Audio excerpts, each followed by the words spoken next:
Hello and welcome to Saurav Sir's classes. We move to the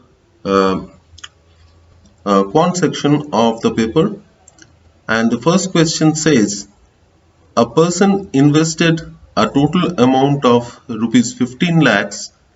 A part of it was invested in a fixed deposit earning 6% annual interest, and the remaining amount was invested in two other deposits in the ratio of 2:1, earning annual interest at the rates of 4% and 3% respectively. If the total interest income is rupees 76,000, then the amount in rupees lakh invested in the fixed deposit was. So this is a very simple problem. So he has a total of 15 lakhs. Let us assume that he deposited X lakhs in fixed deposit at the rate of 6%, and then he has 15 minus X left, out of which he deposits two-thirds of that in a deposit yielding 4% interest at 4%, and the remaining amount, which is one-third of 15 minus X, is invested in another deposit which yields 3%. So this is the scenario, and we are told that the total interest earned is rupees 76,000, and we know that 76,000 can be written as 0.75 lakhs. So we'll do that. So the total interest is 6 by 100 into X from this, and from this we'll get plus 4 by 100 into two-thirds of 15 minus X, and from this we will get plus 3 by 100 into one-third of 15 minus X is equal to 0.76, and if we simplify this, then it becomes 6 by 100 X plus 15 minus X is taken common, and we have 4 by 100 into two-thirds plus 3 by 100 into one-third. This is equal to 0.76.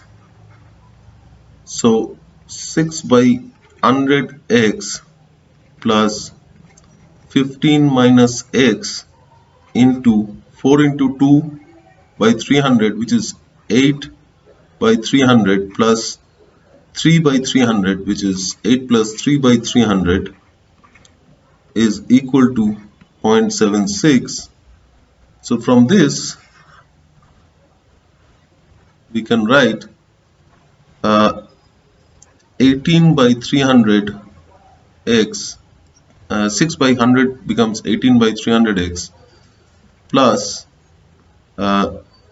15 into 11 by 300 plus minus 11 by 300 x is equal to 0.76, or 18 minus 11 x by 300 is equal to 0.76 minus, we can simplify this. 11 by 20 is 0.55, so 7 by 300 x is equal to 0.21, and therefore x is equal to 0.21 into 300 by 7, so this is 0.03, and this becomes equal to 9. So x equal to 9 means he deposited 9 lakhs in the fixed deposit, which yields 6% interest. So 9 lakhs is the answer to this question.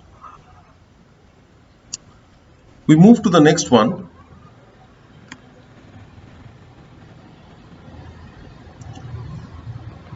which says, in a race of 3 horses, the first beat the second by 11 meters and the third by 90 meters. If the second beat the third by 80 meters, what was the length in meters of the race course? So let's say we have a race course and we don't know the length. Let's assume this to be D. So the first horse, when it reaches this point, the second horse is 11 meters behind him, and the third horse is 90 meters behind A. And when B reaches the end point, then C is 80 meters behind B. So this is what is given. So which means when horses A, B and C, let's say when A travels or runs D meters, B runs D minus 11 meters and C runs D minus 90 meters. And when B completes D meters, C completes D minus 80 meters. So therefore, the ratio of the speeds of B and C is D minus 11 is to D minus 90, which is same as D is to D minus 80, because in the same time they're traversing these distances. So the ratio of the speeds of B's to C is equal to D minus 11 is to D minus 90, which is equal to D by D minus 80. So therefore, D minus 11 by D minus 90 is equal to D by D minus 80, and if we cross multiply, we get D square minus 91D plus 880. We are multiplying these two, and we are multiplying these two, so is equal to D square minus 90D. So if we bring so D square and D square cancels out, and we bring this 91D this side, so D is equal to 880 meters, so which is the distance of the race course. So 880 meters is the answer to this question. We move to the next question, which says, if 5.55 to the power x is equal to 0.555 to the power y is equal to 1000, then what would be the value of 1 by x minus 1 by y? Now this is a very simple one, and all we have to do is to take log on both sides. So log of 5.55 to the power x is equal to log of 0.555 to the power y is equal to log of 1000 can be written as 10 to the power 3. So this can be written as log x log 555 by 100 is equal to y log 555 by 1000 is equal to 3 log 10 is 1. So this is what we get. So therefore x log 555 minus log 100 is 2 is equal to y into log 555 minus log 1000 is 3 is equal to 3. So then we will first equate x with 3 and we'll get x is equal to 3 by log 555 minus 2, or 1 by x is equal to log 555 minus 2 over 3, and then we will equate y log 555 minus 3 with 3. So y is equal to 3 by log 555 minus 3, or 1 by y is equal to log 555 minus 3 by 3.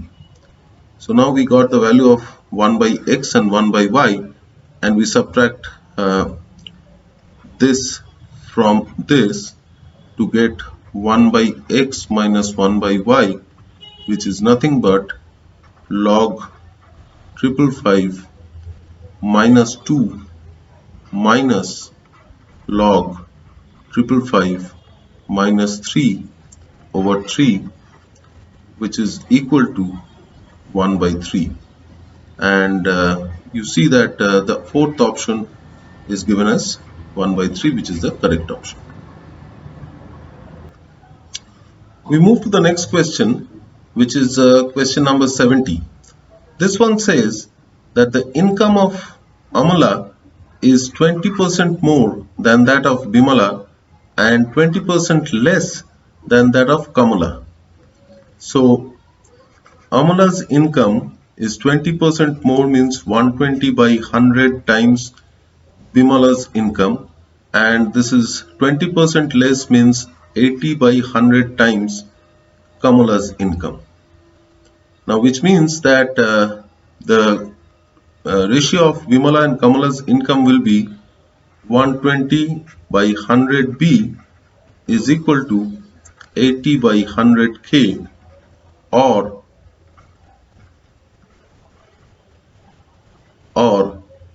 k is equal to 3 by 2b.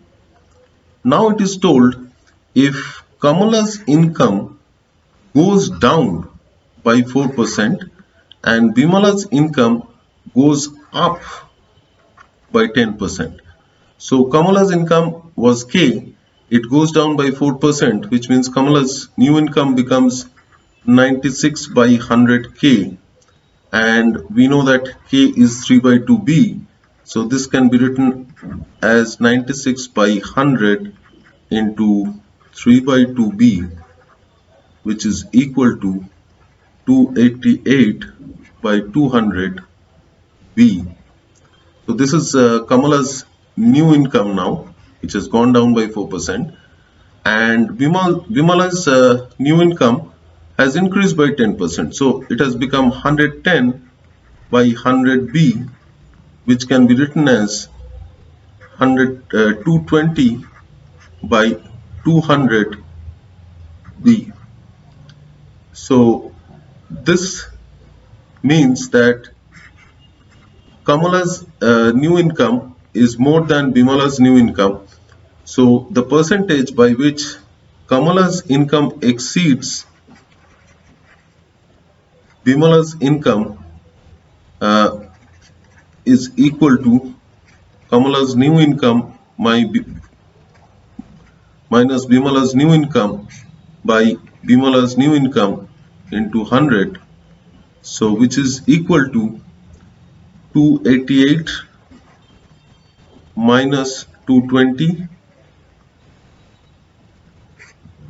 b by 220b into 100, which is equal to 68 into 100 by 220, which means 3411.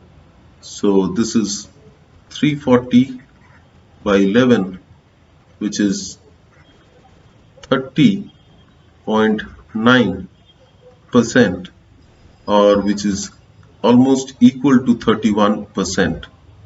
So in the options, we see that option number 3 is given as 31%, which is the correct option.